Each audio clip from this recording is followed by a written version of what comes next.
احادیث مبارکو کې د اعتکاف انتهایی زیات فضایل او فواید راغلي دي.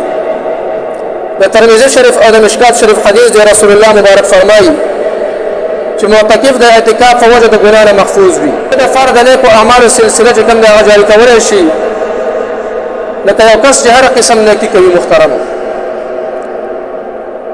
په دې حدیث کې چې کوم د هغه دوه فواید ذکر شو، دوه فائدې چې کوم د معتکف د فارغ ذکر شولې. یو فائدہ خدا شولا چې معتکف هغه د ګناه نه محفوظ کیږي. په دې کې چې کله معتکف اعتکاف ته کېني، په دې سره د ګناه نه محفوظ کیږي، ګناه د هغه نه کیږي.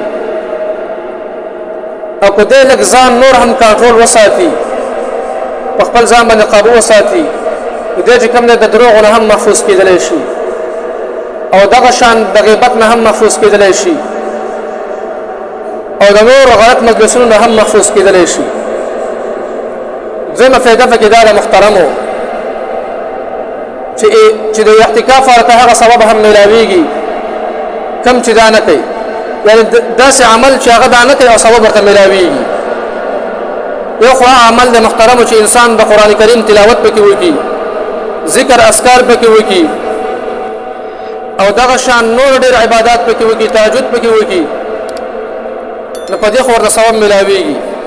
لیکن داسې عمل چې انسان نه کوي ثواب ورته ملاويږي. مثلا د په اعتکاف کې د چا مریض عیادت له نشي تللی، یا دغه شان جنازې له نشي تللی، یا دغه شان د غریبانو سره مرسته نشي کولی، نو چې دا جذبه په زړه کې وي، نو الله جل شانه ورته دې ثواب ورکوي. یا داسې معتکف کېنه اصل اعتکاف ته چې هغه به د اعتکاف نه مخکې د غریبانو سره، د مسکینانو سره، او دغه شان د حاجتمند خلکو سره امداد کولو، جنازې نه بتلو، د مریض عیادت نه بتلو، په زړه کې چې کوم دی د عبادت شوق و، لیکن هغه عمل چې کوم دی بیا په اعتکاف کې نشي کولی، نو الله جل شانه ورته د هغې پوره اجر ورکوي.